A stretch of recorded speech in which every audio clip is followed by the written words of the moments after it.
So, for years I kept hearing about The Alchemist. It just seemed to be everywhere. Friends, recommendations, online lists, someone was always saying, you have to read it. Right, it's got that reputation. But every time I actually looked up what it was about, the summary felt, well, almost boring. A shepherd boy from Spain dreams about treasure in Egypt, so he goes to look for it. That's the pitch. Yeah. How did that simple story end up translated into, over 80 languages? Selling tens of millions of copies all over the world? It didn't quite add up for me initially. And that's exactly the paradox, isn't it? That's what makes doing this deep dive so interesting. The Alchemist has this deceptive simplicity. Deceptive simplicity, I like it. Yeah, I mean, you can read it in an afternoon, it feels so light. But somehow it lands with the weight of, like, a lifelong spiritual quest. Once you really sit with it, you realize, okay, this isn't just about finding some gold. It works like a mirror, reflecting your own journey, your own fears, maybe dreams you've kind of pushed aside. Yeah, I definitely felt that myself. It's pretty rare for fiction, especially something so short, to connect across so many different cultures and languages and belief systems. It really is this global thing built on what seems like a whisper of a plot. And that connection, that universality, I think it comes down to the core theme. Coelho calls it the personal legend. Right, the personal legend. Which is basically that secret, that burning desire or dream that everyone carries inside them, often buried pretty deep under layers of responsibility or just practicality. Yeah. Coelho somehow wrote a book that just bypasses all that external stuff, nationality, job, title, whatever. Doesn't matter if you're thinking about changing careers or backpacking across Asia or maybe just feeling a bit stuck at home. When you read Santiago's story, you can't help but face that one big question. Am I actually brave enough to go after my dream? Exactly. Or am I just going to play it safe? So really, we're not just reading about a shepherd boy's adventure. It's more like a parable about, about us. About that treasure we might have buried somewhere, waiting for the right time, or maybe the courage to go dig it up. Precisely. And for this deep dive, our mission really is to unpack how he did it. Yeah. How did Coelho craft this story, its structure, its symbols, in a way that it became this cultural shorthand for talking about destiny and finding meaning? We want to get past the simple summary and figure out what makes it connect so deeply with what he calls the soul of the world. Okay, so before we actually start walking with Santiago, we really have to talk about the author, Paulo Coelho, because the story of The Alchemist, this dream that seems impossible, but you follow it anyway despite all the struggles, it feels so tied up with Coelho's own life. You almost can't separate them. Oh, absolutely. It's fundamental context. Paulo Coelho's own story is like the ultimate example of chasing your personal legend against, pretty much everything. Yep. He was born in Rio de Janeiro, Brazil, back in 1947. And apparently from a really young age, he just knew he wanted to be a writer. He had this restless, creative energy. But back then, in that kind of environment, I imagine a family wanting security, stability. Choosing to be an artist would seem incredibly risky, maybe even irresponsible. Worse than risky. His parents saw it almost as like a sickness. They wanted a normal, stable life for him, lawyer, engineer, something predictable. And they were so worried by his insistence on this writing dream, this unconventional path, that they actually sought medical help. Wait, medical help? Yeah, we're talking serious, painful family conflict. Yeah. It got so bad that he was actually institutionalized, committed. Wow, just because he wanted to be a writer? Multiple times as a young man. Yeah. His absolute belief in his dream, his creative path, was literally seen as madness. It's a staggering thing to face just for wanting to tell stories. That's unbelievable. It really tells you a lot about the pressure, the pushback people face when they try to step off the expected track. But here's the really crucial part, and it echoes the book's theme so strongly. Okay. That hardship, it didn't break him. If anything, it galvanized his conviction. It showed him just how powerful the pressure to conform was, and it kind of cemented his belief that following his own authentic path was worth basically any fight. But he didn't just suddenly become a famous writer after that, did he? There was some wandering involved first. Yeah, definitely. His youth was all about searching. He got into theater, he wrote song lyrics, he lived this very counterculture life, traveled a lot in the 70s. It was all part of trying to find his way, find his voice. Maybe chaotic, but it seems like it was necessary groundwork for what came later. So what was the big turning point then? The thing that really led to the themes we see so clearly in The Alchemist? That happened when he's in his late 30s. In 1986, he decided to walk the Camino de Santiago, the ancient pilgrimage route across Spain. Oh, yes. The Camino. That journey, both physically and spiritually, seems to have fundamentally reshaped his thinking. Just the act of walking that path, following signs, trusting the process, it planted all the key seeds for the book. The idea of omens, of destiny, and especially the idea that the journey itself is the real teacher. So Santiago, the young shepherd who gives up everything to walk across a continent based on a dream, that's really Paulo Coelho, searching for his own path while everyone around him thought he was great. He's a pretty clear stand-in, Yeah. Santiago wrestling with his fear versus listening to his heart. That's Coelho battling society, his parents, everything. He didn't just write about the personal legend, he actually lived through the commitment it takes. And knowing you went through all that, you'd think the book would have been hailed as a masterpiece right away. But the book's own story kind of mirrors Santiago's struggles too, right? It absolutely does. The book had a notoriously rocky start. Coelho wrote The Alchemist really fast in just 2 weeks back in 1988. He said it felt like the story had been building up for years and just needed to pour out. But when it first came out of Brazil, total flop, a spectacular failure. Nobody noticed it, nobody bought it. To the point where his first publisher actually dropped him. They just gave up on the book. They did. They saw it as a failed project and cut him loose. It's kind of mind-boggling now, think about how huge it became, but yeah, The Alchemist was initially rejected, basically shelved. Wow. But here's where it gets powerful, and again, it mirrors Santiago's story. Coelho didn't give up. He found another, smaller publisher who was willing to take a risk.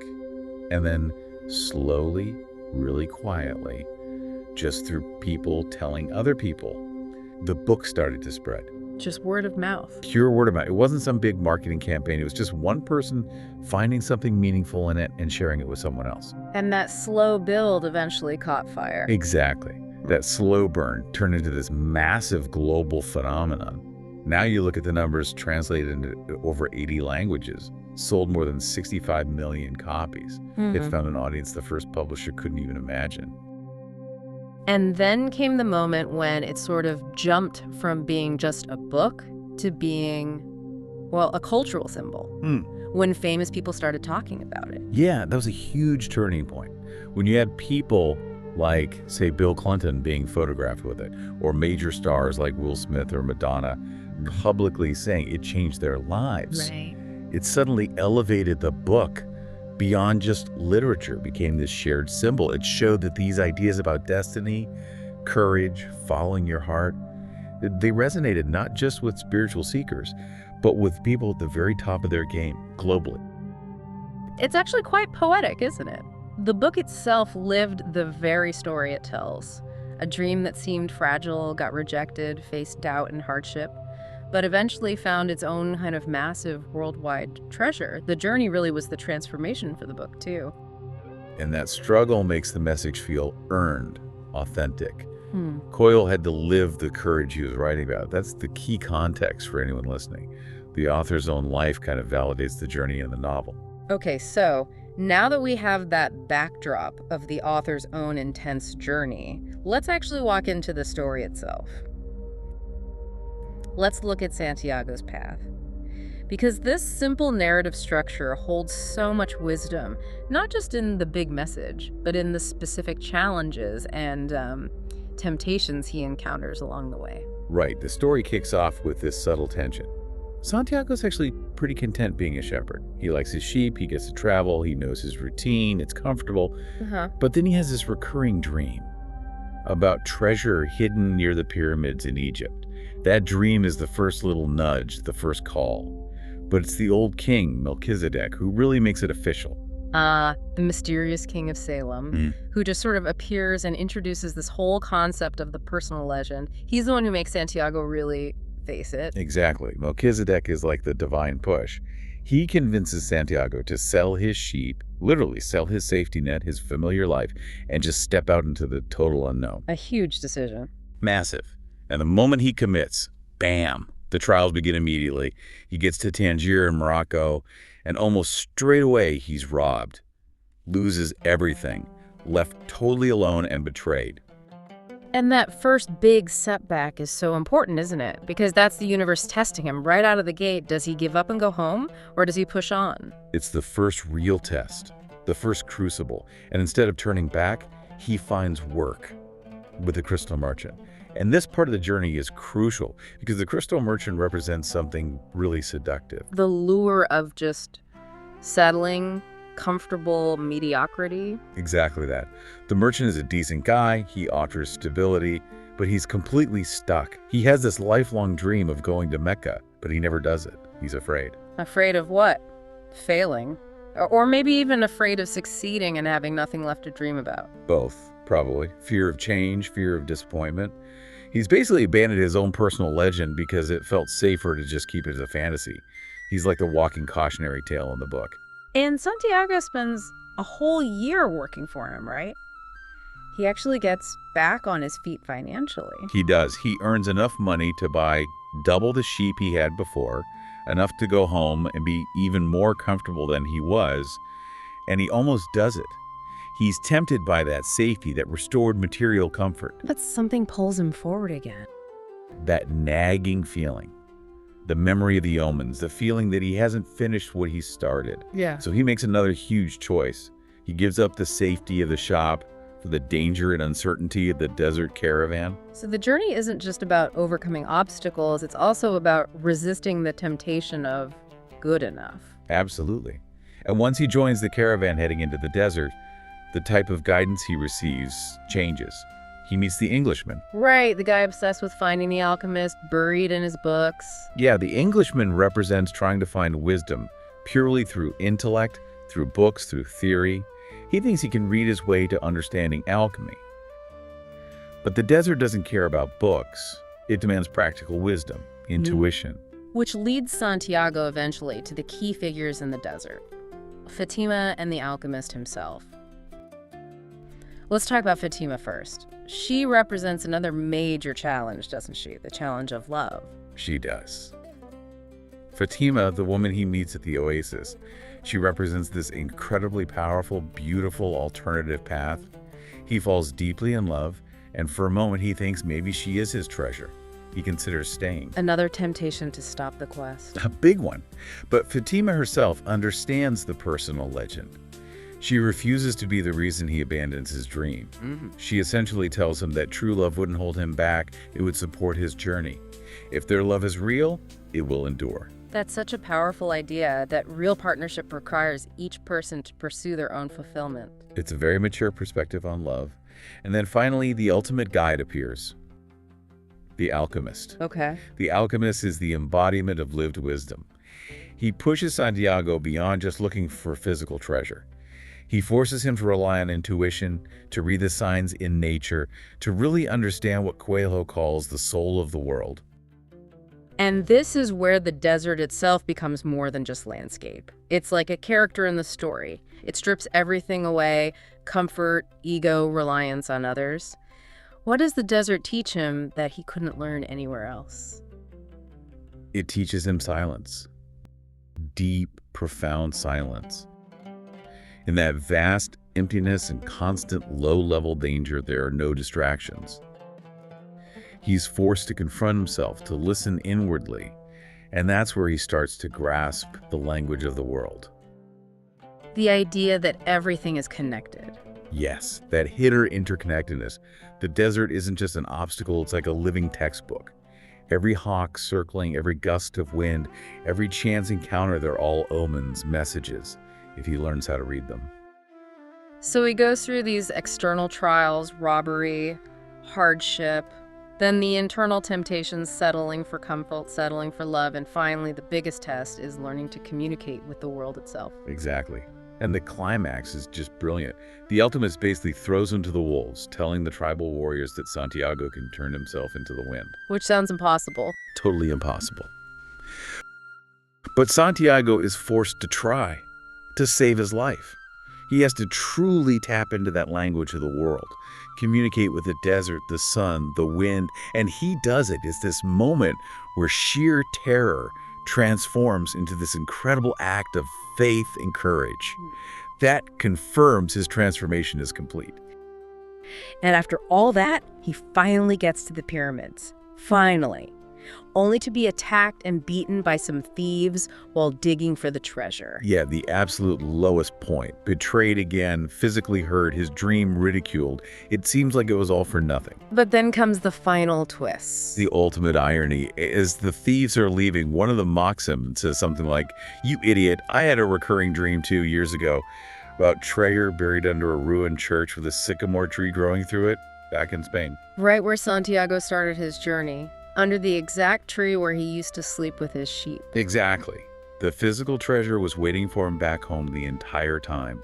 He traveled thousands of miles, faced death, learned the secrets of the universe, only to find the gold was where he began. But he couldn't have known, couldn't have been ready for it, without making the journey. That's the whole point. The gold is almost incidental. It's the reward, sure. But the real treasure was the transformation. The Alchemist isn't really about finding riches, it's about finding yourself. We're all Santiago, wandering, hoping, searching. Often to discover the answer was closer than we thought, but the search itself was what made us worthy of finding it. You said earlier the book works like a symbolic map of our inner lives.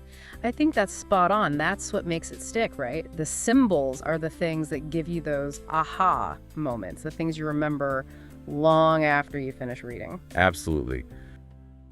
To really get why this book has such staying power, we need to decode those key metaphors. There are about 5 big ones that really explain the mechanics of how you pursue that personal legend. Okay, let's start with the personal legend itself. We know it's your destiny, your unique purpose. Right. But the genius of the symbol is how it frames the struggle. It's not usually external forces stopping you, it's internal fear. Fear of failure, fear of what people will think, maybe even fear of success. The book basically argues that the universe actually wants you to achieve this thing. That when you want something, all the universe conspires in helping you to achieve it line. That's the one. It suggests that committing to your legend forces the world, in a way, to rearrange itself to help you, sending omens and guides. So the main battle is internal. Do you choose comfort and safety, or do you risk everything for that deeper fulfillment? It's a pretty demanding idea, though. It implies if you feel unfulfilled, it's kind of on you for ignoring the call. It is demanding, yeah. Yeah. But it frames it like a natural law. Okay, next big symbol, alchemy. We hear the word, we think turning lead into gold. Right, medieval chemistry. Here, it's mostly symbolic. It's about self-transformation. Turning the lead of our ordinary human stuff, fear, doubt, confusion, inertia, into the gold of courage, clarity, and purpose, purifying the self. And the tool for this inner alchemy is hardship, like fire. Exactly like fire. The alchemist literally uses the desert heat, the threat of death, to burn away Santiago's fear and impurities. The lesson is that struggle isn't just random suffering, it's the necessary heat that purifies. You can't become your best self, your gold, without going through the fire of trials. It's like spiritual refinement. Okay, so personal legend is the goal, alchemy is the transformation process. What about omens? They seem like the mode map. They're the breadcrumbs, the clues the universe leaves. Coelho gives concrete examples. Santiago's dream is an omen. The 2 hawks fighting over the oasis predict the battle. Even the simple stones Melchizedek gives him, Urim and Thummim. Right, for making decisions. They're all omens. The book's philosophy is that nothing is truly random. Every coincidence, every recurring thought, every bad feeling, it's the soul of the world trying to communicate, subtly guiding you towards your legend. That sounds tricky. How do you know if it's a real omen or just, wishful thinking? Or just a coincidence? That's the challenge. The Alchemist suggests you need to look for patterns, for repetition, and crucially, you have to listen to your heart. Does following this sign lead towards growth and fulfilling your legend, or just towards immediate comfort or ego gratification? The heart, Coelho implies, speaks the language of the world directly. Reading Omens takes humility, patience, being present. Makes sense. Let's talk about the desert. It's such a dominant presence in the second half of the book. Why there? Why is crossing the desert so vital for Santiago? The desert functions as a great purifier because it eliminates everything else. Back in Spain, Santiago had his sheep, his routine. In Tangier, he had the crystal merchant shop, the comfort of work. The desert strips all that away. Versus simplicity. And silence. In that stark emptiness, he has to pay attention to the fundamentals. The stars, the wind, thirst, life, death. The language of the world becomes clearer without the noise. It's harsh, yes, but it's where the deepest wisdom is uncovered. It represents life's most challenging but potentially most transformative periods. And finally, the treasure. We talked about the twist that the gold was back in Spain. Let's just nail down the symbolic meaning of that. Yeah, the location of the physical treasure is the ultimate punchline for the theme. It drives home that the real goal was never the gold itself. The gold was just the MacGuffin, the excuse for the journey. Right. The true treasure is everything Santiago gained along the way. The self-knowledge, the ability to talk to the wind, the love he found with Fatima, the courage he discovered in himself. He returns to Spain a fundamentally changed person, someone actually worthy of the treasure. If he'd just found it under the tree on day one, he'd still just be a shepherd boy with some gold. The journey was the alchemy. So the book isn't teaching what specific treasure to chase, but how to live the chase itself. The courage, the listening, the perseverance, that's the real gold. Perfectly put. It's a manual for living with intention and courage, not a treasure map to a specific pile of cash. So we've seen how this deceptive simplicity works on a personal level, but The Alchemist went way beyond just being a popular novel. It became this cultural phenomenon, almost like a required reading for a certain kind of spiritual seeker. Yeah. How did it achieve that almost spiritual passport status? Well, its impact really transcended typical literary success. It became deeply personal for millions. It turned into the kind of book people carried with them during big life transitions, moving countries, starting businesses, going on retreats.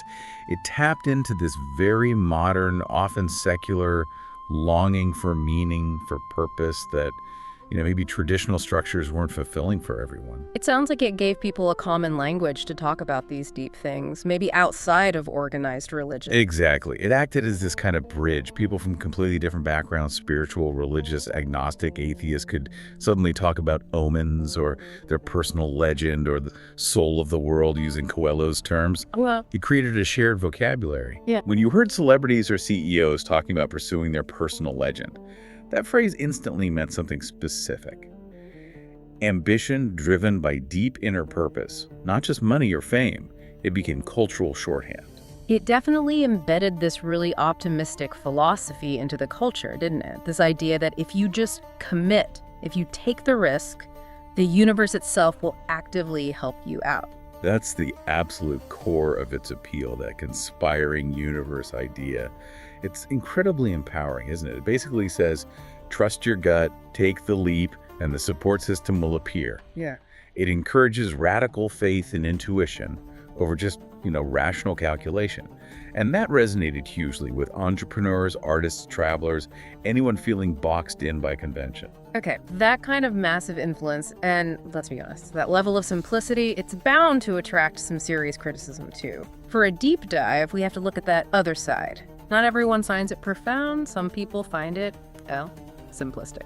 Oh, absolutely. And it's crucial to acknowledge those critiques for a balanced picture. The most frequent criticism leveled against The Alchemist is exactly that: oversimplification.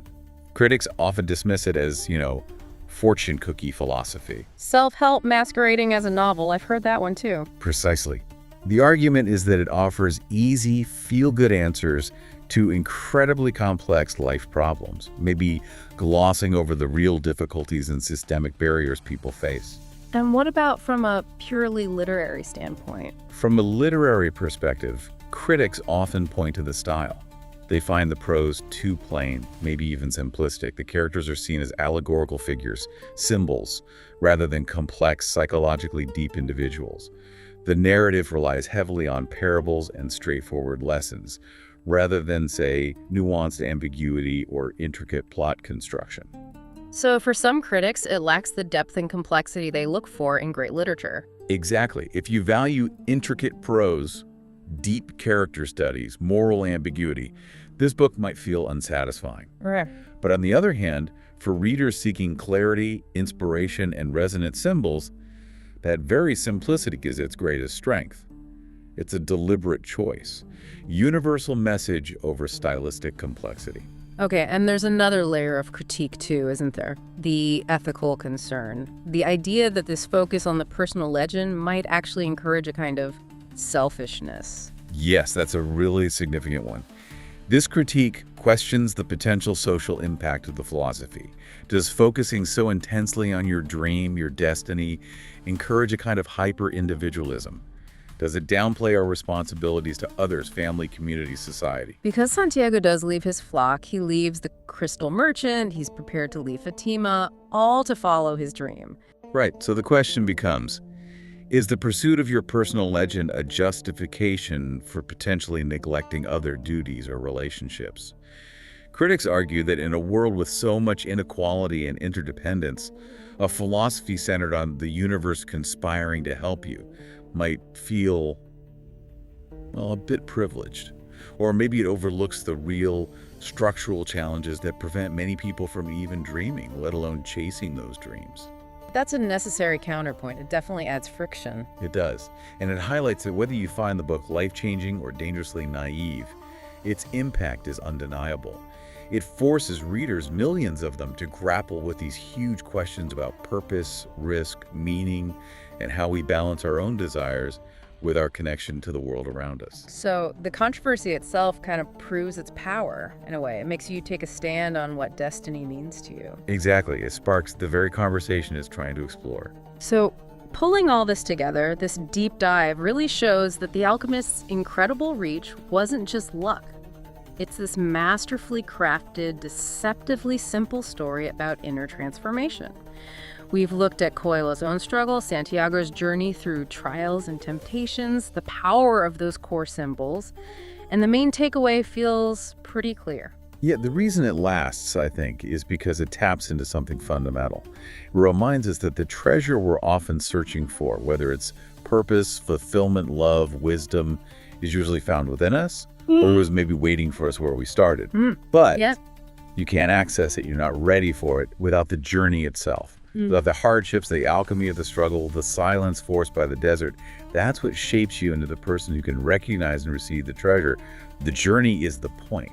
It really speaks to that deep, universal human desire, doesn't it? That longing to feel like our life has a unique meaning, a purpose, to live out our own personal legend. Exactly.